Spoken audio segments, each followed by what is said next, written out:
अनुरागी महानुभाव, संत समागम गुरु भजन जग में दुर्लभ दोय, सुत दारा और संपत्ति पापी के भी होय। गिंगलावासी सौभाग्यशाली है कि इनको सतत साधुओं का संपर्क मिलता रहता है और साधु की संगति से जीवन में परिवर्तन आता है। ये भी पुण्य के उदय से होता है। कई जगह ऐसे हैं कि जिनको साधुओं के दर्शन नहीं हो पाते हैं। कई क्षेत्र ऐसे हैं, अभी उदयपुर ज़िले में भी कई गांव ऐसे प्यासे बैठे हुए हैं कि जिनके गांव में कभी साधु नहीं गए। हम इधर महाराष्ट्र तरफ घूम रहे थे, फलटन के आसपास नानी, बोले कि महाराज हमने कभी दर्शन ही नहीं किए। हमारे गाँव के अंदर साधुओं के दर्शन किए, किंतु हमारे गाँव में हमने कभी साधुओं के दर्शन ही नहीं किए। तो ये सब पुण्यशाली है कि संतों का समागम प्राप्त होता है, किंतु सुत धारा और संपत्ति पापी के भी होती है। जो भी पूर्व जन्म में पुण्य करके आता है तो वर्तमान में उसको भोग सामग्रियां सब मिल जाती है, किंतु उसको संत समागम या उसको आगे बीजारोपण करने को नहीं मिलता। पूर्व पुण्य के फल से वो वर्तमान में तो प्राप्त कर रहा है, किंतु वर्तमान में नया बीज अगर नहीं बोएगा तो उसको कहाँ से प्राप्त होगा। कहा ना वज्रनाभि चक्रवर्ती की 1252 में कि बीज राख फल भोगते जो किसान जग माहे।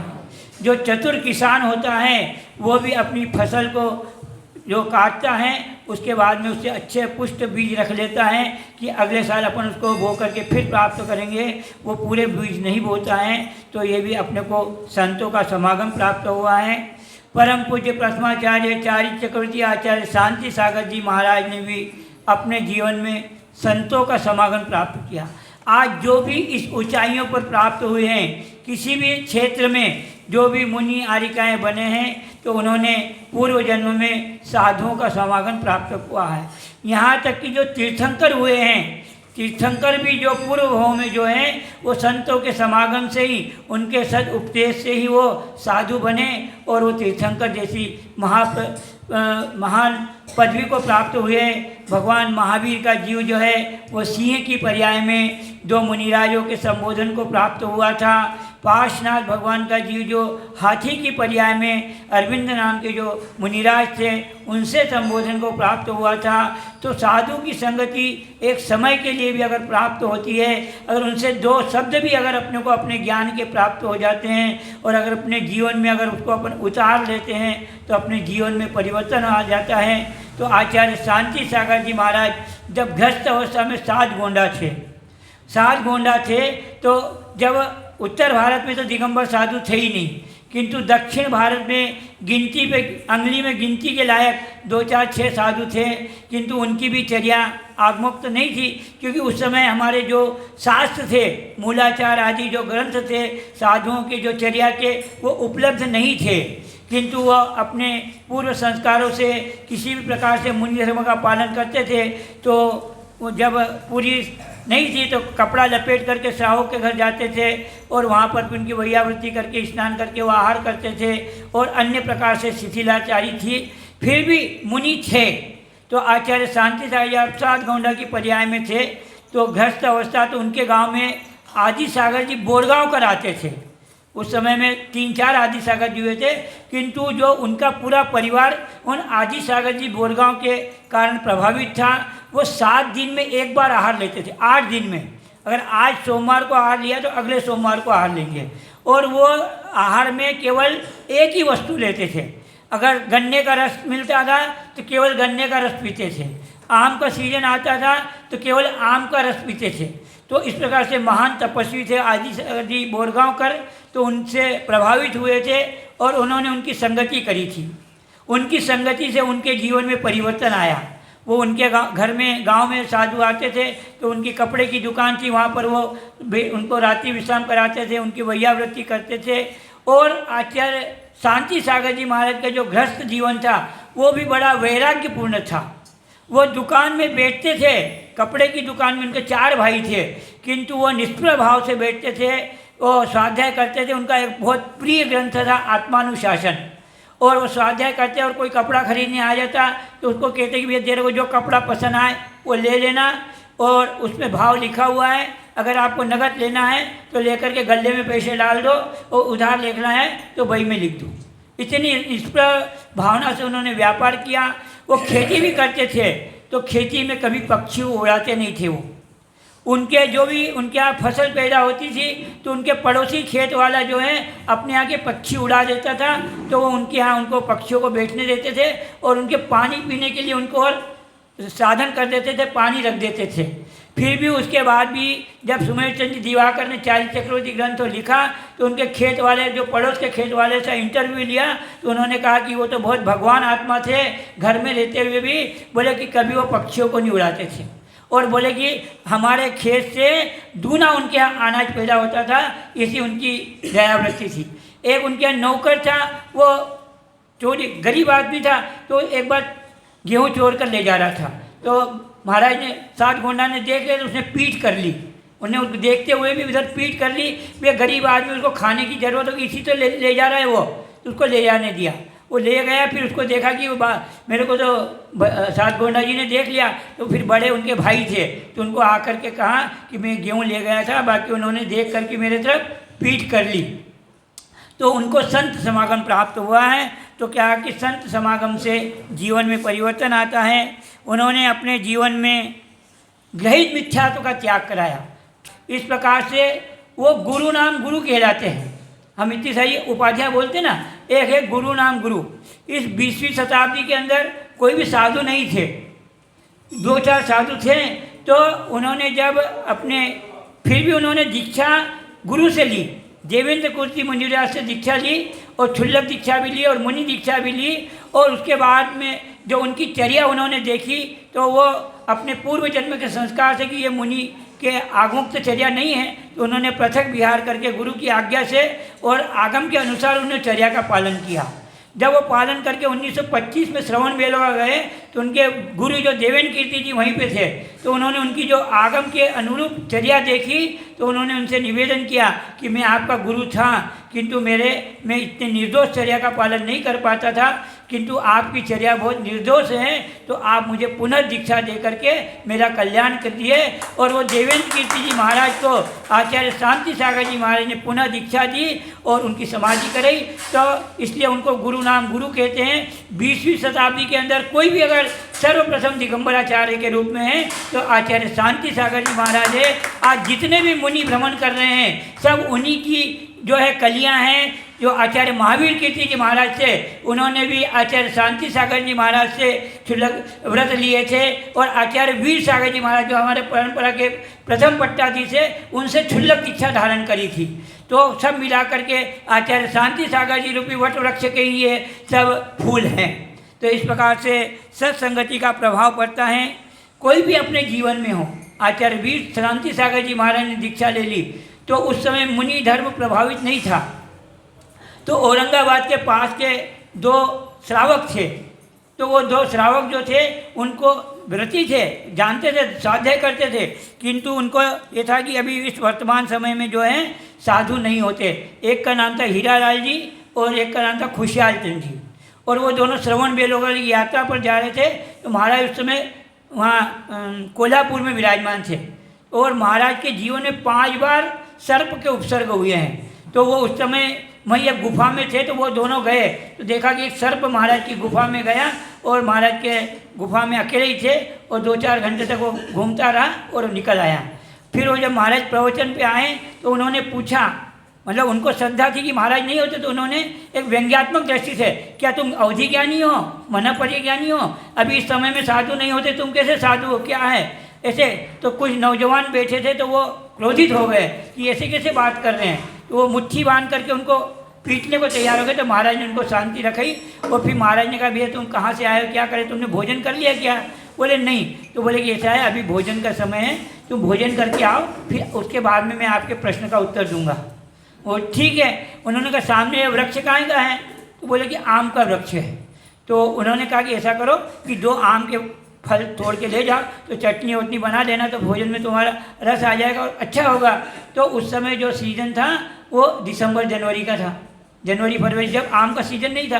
तो उन्होंने कहा वृक्ष तो आम का है, किंतु अभी इसमें फल नहीं आए। बोले फल तो भादव कुआर में आते हैं, अभी आम का सीज़न चल रहा है ना। तो बोले कि चातुर्मास में आते हैं। तो उन्होंने फिर कहा कि तुम्हारे प्रश्न का उत्तर हो गया है कि हम तो अभी साधना कर रहे हैं, हम अभी मुनिराज नहीं हैं, हम तो मुनि मार्ग की साधना कर रहे हैं। हम आगे जा कर के जब हम परिपक्व हो जाएंगे, जब हम मुनि बनेंगे। तो इस प्रकार से इतना सटीक उत्तर दिया उन्होंने, इतने शांतिपूर्वक से, कि उन लोगों ने महाराज के चरणों में नमस्कार किया और वही महाराज के प्रथम शिष्य बने। जो हीरालाल जी थे वो आचार्य वीर सागर जी बने, और जो खुशहाल चंद जी थे वो आचार्य कल्पचंद्र सागर जी महाराज बने। वो दोनों ने महाराज से दीक्षा ली और धर्म की प्रभावना करी।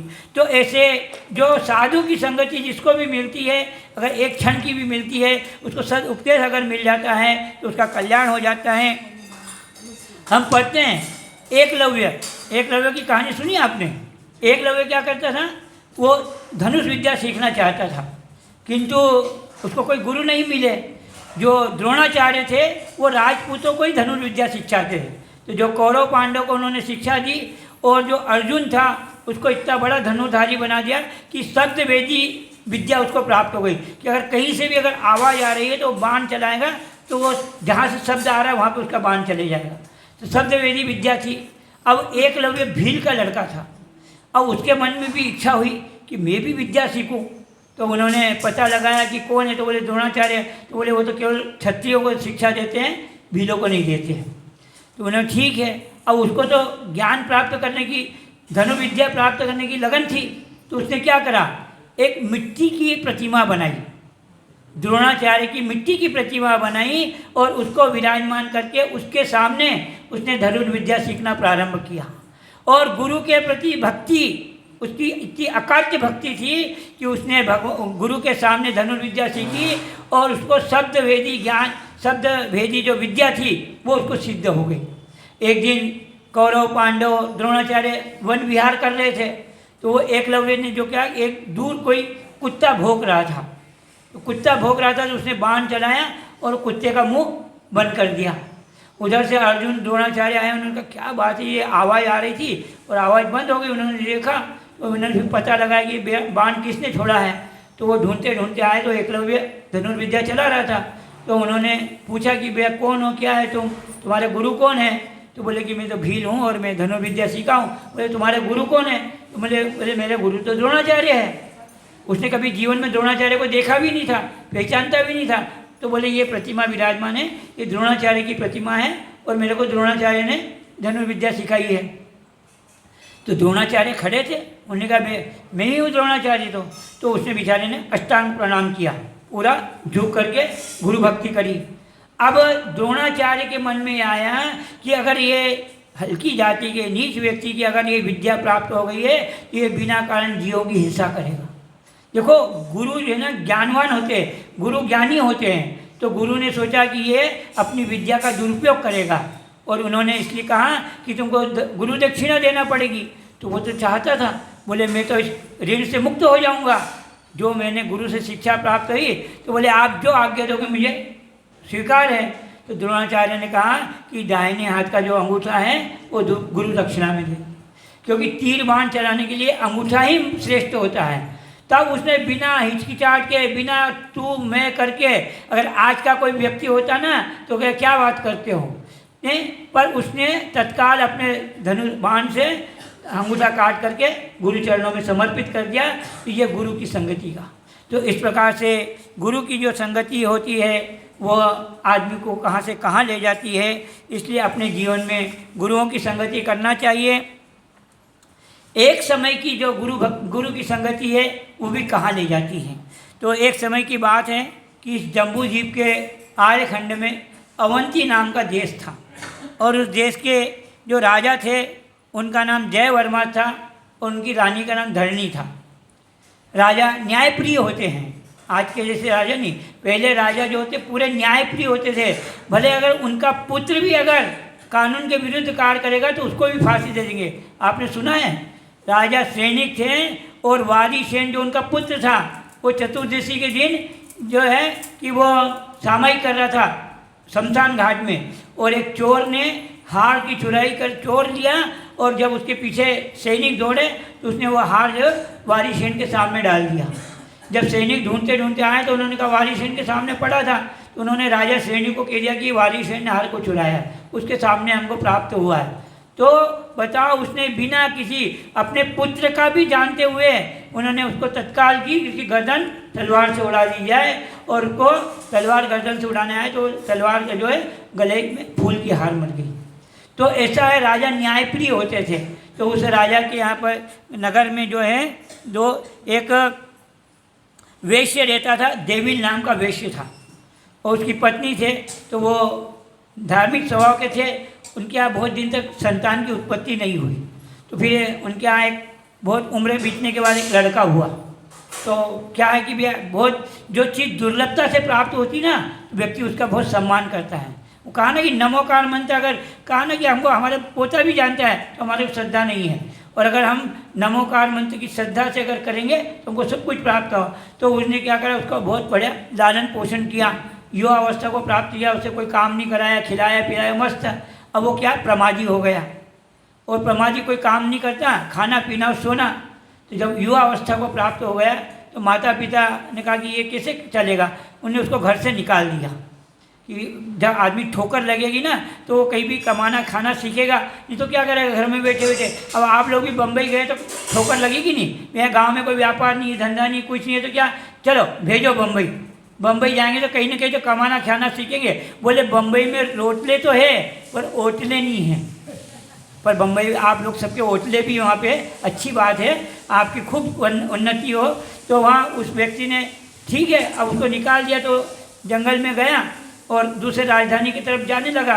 तो वहाँ पे क्या है, वृक्ष के नीचे छाया थी, सो गया। वो एक लकड़हारा लकड़ी काट करके लाया, वो भी थक गया, वो भी उस वृक्ष के नीचे सो गया। अब जब थोड़ी देर सोए, अब इनकी नींद खुली। अब उसको तो बेचारे को भूख लग रही थी खाने पीने को। उसने कहा क्यों क्या करते हो आप? बोले मैं तो लकड़ी लाता हूँ जंगल से काट करके और बेचता हूँ और मैं अपने उधर पोषण करता हूँ। तो बोले कि इतनी सी लकड़ी? बोले मैं इससे 4 गुनी लकड़ी तुमको रोज़ काट के ला के दूँगा। मेरे को 2 समय भोजन और वार त्योहार कपड़े दे देना, और मेरे को कुछ नहीं चाहिए। लकड़हारन का बढ़िया काम ये था, 4 गुनी लकड़ी देगा और क्या बात है। उन्होंने कहा कि चलो। तो उसने लकड़ी का गट्ठा उसके सिर पे रखा और घर गया और अपनी पत्नी को बता दिया कि एक लड़का लेके आया हूँ मैं, ये अपने को लकड़ी रोज काट के ला के देगा, पर इसको रोज आधा पेट भोजन देना, भरपेट भोजन नहीं देना, नहीं तो भरपेट भोजन दोगे तो ये प्रमादी हो जाएगा। तो आधा पेट भोजन देना और इसको कपड़े देते अपन देंगे। 1 साल हो गया इसका। अब साल में वो 4 गुनी लकड़ी लाता, लकड़हारा उसके छोटे छोटे बंडल करके रोज बेचता, और साल भर में उसका घर संपन्नता हो गया, अच्छा हो गया। अब एक त्यौहार का दिन आया तो लकड़हारे की पत्नी ने सोचा कि इसने देखो अपने इतना काम किया, साल भर से अपने मजदूरी कर रहा है और अपन इसके कारण इतने अच्छे हो गए। तो उसने आज खीर भजे पूड़ी और अच्छे अच्छे पकवान बनाए और उसको भरपेट भोजन करा दिया।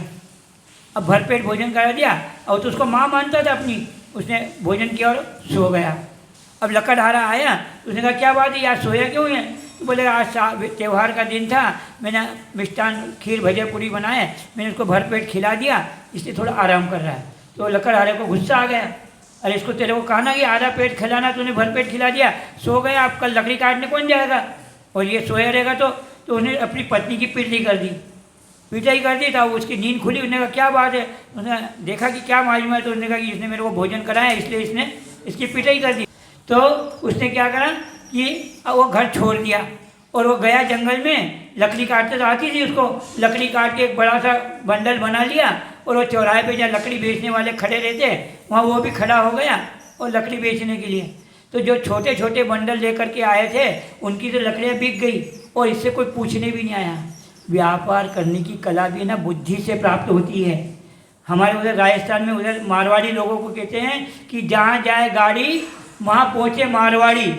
जिस प्रांत में मारवाड़ी चले जाएंगे तो निहाल हो जाएंगे। वहाँ के स्थानीय लोग, अभी हम इधर महाराष्ट्र में थे इच्चलकरंजी में, तो वहाँ पे मराठा लोग बोले कि हम वर्षों से ये काम करते आए हैं किंतु हम वहीं के वहीं हैं, हमारे जो पुराना मकान है पुराना मकान ही रह गया है और ना हमारे गाड़ी आई है ना बंगला वो बना है। और ये बोले मारवाड़ी 5 साल 10 साल में आए हैं, इनकी कारें चल रही, घर में जितने घर व्यक्ति है ना उतनी कारें इनके पास, बंगले बन गए। ये भी बुद्धि है ना पुण्य से प्राप्त होती है। तो मारवाड़ी मारवाड़ छोड़ करके गए और उन्होंने पैसा कमा लिया। तो वो उसको कहे, अब वो दिन भर खड़ा रहा, शाम तक उसे कोई पूछने भी नहीं आया। बेचारा भूखा था, सो गया। फिर दूसरे दिन खड़ा हुआ तो कोई नहीं आया उसे लकड़ी पूछे। अब वो इतने में एक दिगंबर मुनिराज, रिद्धिधारी मुनिराज, महान तपस्वी, वो मुद्रा बना करके जा रहे थे। वो वैश्य पुत्र था, महाजन पुत्र था। तो उसने कभी देखा नहीं दिगंबर साधु क्या होते हैं, क्या नहीं यार, मेरे पास तो फटे पूरे कपड़े भी है पहनने के लिए, इसके पास तो कपड़े भी नहीं है, ये क्या खाते हैं, कैसे रहते, क्या करते हैं। तो उनके पीछे चले गया, देखते अपन इनकी क्या है, इनके पास तो कुछ भी नहीं है। अब वो तो रिद्धिधारी गए तो राजा के घर में उनका पड़घान हो गया। पड़घान हुआ राजा के, राजा ने अच्छे भक्तिपूर्वक उनका आहार कराया। अब ये बाबा जी बाहर बैठा रहा, भक्ति से आहार देखता रहा। देखो भक्ति से आहार देखने का पुण्य। तो महाराज का आहार हो गया, महाराज तो चले गए जंगल में, और राजा ने उनको कहा भैया ये साथ में होगा कोई व्यक्ति सेवा करने वाला। तो उसने कहा कि भैया तुम भोजन करो। उसने उसको स्नान कराया, हाथ पैर अच्छे धुलाया करें, और उन्होंने उसको भोजन कराया, चांदी की थाली में, सोने की कटोरी में अच्छे बढ़िया मिष्ठान कराया। उसका पेट भर गया। उसने कहा ये काम तो बढ़िया है यार, हींग लगे ना फिट करी, रंग आए चोखा, काम कुछ भी नहीं करना और खाने को मिलेगा। उन्होंने कहा अपन तो वो बाबा के पास चलो। बाबा कहाँ गए, तो उन्हें ढूंढा ढांढा, खाया पिया, बाबा के पास गए। उन्होंने कहा बाबा मेरे को भी तुम तुम्हारे जैसा बना लो, सस्ता काम है और क्या, कपड़े ही तो निकालना और क्या करना है ना, सरल काम नहीं है। हाँ, तो उसने कहा ठीक है। तो महाराज अवधि ज्ञानी थे, उन्होंने देखा इसकी 3 दिन की आयु है, अब 3 दिन की आयु है ये क्या करेगा। तो उन्होंने कहा ठीक है मैं तेरे को बनाता हूँ, पर 1 दिन का उपवास करना पड़ेगा, कल तेरी दीक्षा होगी। मैंने कहा ठीक है। उसने कहा कोई बात नहीं, 1 दिन का उपवास कर लूँगा मैं। दूसरे दिन उसकी दीक्षा हुई, उपवास कर लिया। अब तीसरे दिन सवेरे आहार पे उठा तो गांव के आसपास के सब सेठ लोगों को पता चला कि कल दीक्षा हुई और आज पालना होने वाला है। सब बड़े बड़े सेठ लोग आए, उन्होंने कहा पालना हम कराएंगे, पालना हम कराएंगे, पालना हम कराएंगे। लड़ाई लग गई, वहाँ झगड़े होने लग गए। तो वो उठा आहार पे, महाराज तो मासोपवासी थे, जो गुरु महाराज थे वो तो 1 महीने में आहार पे उठते थे। तो उन्हें देखा तो उन्हें कहा यार ये तो बढ़िया काम है, इतने बड़े बड़े सेठ लोग आ रहे हैं ना, मेरे को आहार, तो अपन 1 दिन का उपवास और कर सकते हैं, क्या फ़र्क पड़ता है। कल का उपवास था, आज का और उपवास, माल तो खाई ही अपन ने, खीर भजिया पूरी। तो उसने आज का उपवास और कर लेते। बोले कल राजा रानी आएंगे तो मैं आहार करूँगा, मेरा आज का भी उपवास। गुरु के पास गया, निवेदन किया कि महाराज जी मेरे को आज का उपवास दे दो। महाराज तो जानते थे कि इसका कल्याण होने वाला है, भव्य जी हुई है। महाराज ने कहा ठीक है आज का उपवास। दूसरे दिन उपवास कर लिया। अब तीसरे दिन राजमहल में खबर पहुंची तो रानी साहिबा आई कि आज मैं आहार करूंगी। आहार पे उठे, देखा कि रानी आई, पर बोले राजा तो काम में व्यस्त है, राजा नहीं आए। तो उन्होंने कहा कि आज का उपवास मैं और कर सकता हूँ, कल राजा आएगा जब प्रधान करेगा तब अपन आहार करेंगे। तो फिर वो गुरु के पास गया और गुरु को कहा कि मेरे को आज का उपवास और दे दो। गुरु ने उसको नमोकार मंत्र सिखा दिया था और उसको भेद विज्ञान करा दिया। अब उसने तीसरे दिन का उपवास ले लिया और रात को उसकी तबीयत गड़बड़ हो गई। तो तबीयत गड़बड़ हो गई, गुरु तो साथ में थे ही सही। गुरु ने उसको संबोधन किया कि देख भैया अब तेरा अंतिम समय आने वाला है और तूने दीक्षा ली है, अपना शरीर अलग है, आत्मा अलग है, अपन ने कल्याण करना है, ये करना, और नमोकार मंत्र का स्मरण करो। और भगवान महाराज ने उसको संबोधन किया, उसने नमोकार मंत्र का स्मरण किया और उसकी समाधि हो गई। मरण नहीं हुआ, समाधि हो गई। मरण होना अलग बात है, समाधि देव सहस्त्र गुरु का स्मरण करते हुए निरपेक्ष भाव से किए उसको समाधि कहते हैं। हमारे लिखा है अगर किसी ने समतापूर्वक एक बार भी समाधि कर ली है तो नियम से 2-3 भाव में और अधिक से अधिक 7 भाव में वो मोक्ष चले जाता है। तो उसने समाधि पूर्वक मरण किया और वो जाकर के अंतिम मुकुटबद्ध राजा चंद्रगुप्त बना। तो एक समय की जो केवल उसने रोटी के लिए, उसने दीक्षा काय के लिए ली थी, केवल रोटी के लिए दीक्षा ली थी, किंतु वो रोटी की दीक्षा भी उसको अंतिम सम्राट चक्रवर्ती और चंद्रगुप्त मौर्य, जिन्होंने 12 साल तक अपने गुरु की श्रवण बेलगोला में सेवा करी थी, तो भद्रबाहु स्वामी की। तो एक समय की संगति भी हमारे को कहाँ से कहाँ ले जाती है कि हमको प्रेरणा मिलती है। तो हमको अपने जीवन में जब भी साधु मिले, कहीं भी मिले, अपने को संगति करो, 2 वाणी उनकी सुनने का प्रयास करो। अगर हो सकता है उसमें हमारे कोई हित की बात छिपी होगी तो हमारा तो कल्याण हो जाएगा। तो सत्संगति करो, सत्संगति से अपना जीवन का उद्धार होगा। अपने को मनुष्य पर्याय प्राप्त हुई है, उत्तम कुल प्राप्त हुआ है, देव शास्त्र गुरु के समागम प्राप्त हुआ है, सब कुछ दुर्लभताएं प्राप्त हुई हैं। और अगर अपन इसको धानी भुगड़े के भाव में अगर व्यतीत कर देंगे तो फिर मनुष्य जन्म प्राप्त करना बहुत दुर्लभ है, बहुत दुर्लभ है। जैसे कि समुद्र के अंदर एक रत्न की कणिका अगर गिर जाए तो उसको ढूंढना मुश्किल है, उससे भी ज़्यादा दुर्लभ है इस मनुष्य पर्याय को। और मनुष्य पर्याय भी प्राप्त कर ली, अगर उच्च कुल नहीं प्राप्त हुआ, किसी नीच के यहाँ जन्म लिया है, कहीं करा है, कहीं अधर्म देश में, उन पाश्चात्य देशों में जन्म लिया है, तो क्या करोगे तुम, क्या धर्म करोगे। तो अपने को ये सब समागम प्राप्त हुए हैं, साधुओं की संगति कर रहे हैं, अपने को देव शास्त्र गुरु का उपदेश मिल रहा है। अपने जीवन में कुछ न कुछ जरूर करें, अपन श्रावक बनने का प्रयास करें। अपन जरूरी नहीं है कि मुनि बन जाए, अपन रात्रि भोजन का त्याग करें, सत्य व्यसनों का त्याग करें, जुआ खेलन मांस मद वेश्या गमन शिकार चोरी पर रमणी रमन सातो व्यसन निमा। अगर अपने जीवन में अपन व्यसन नहीं करते हैं तो व्यसनों का त्याग कर दें। अपन जो चीज़ नहीं खाते हैं, जो अभक्ष्य चीज़ें हैं, उन अभक्ष्य चीज़ों का त्याग कर दें। ये मैगी पिज्ज़ा क्या क्या होता है क्या, तो अपन ऐसी चीज़ें जो जिनमें कि अंडे का पेस्ट डाला रहता है, जो केक आजकल के बनते हैं, बताओ हमको तो मालूम नहीं। आज हमने देखा कि केक की दुकानें गिंगला में भी है। हम तो समझे कि जो गिंगला हुआ है कि जहाँ पान की दुकान नहीं थी वहाँ केक की दुकानें चल रही हैं। तो अपने को पाश्चात्य संस्कृति से बचना चाहिए और अपने जीवन को अच्छा उन्नत बनाना चाहिए। बोलिए परम पूज्य गुरुवर आचार्य श्री वर्धमान सर।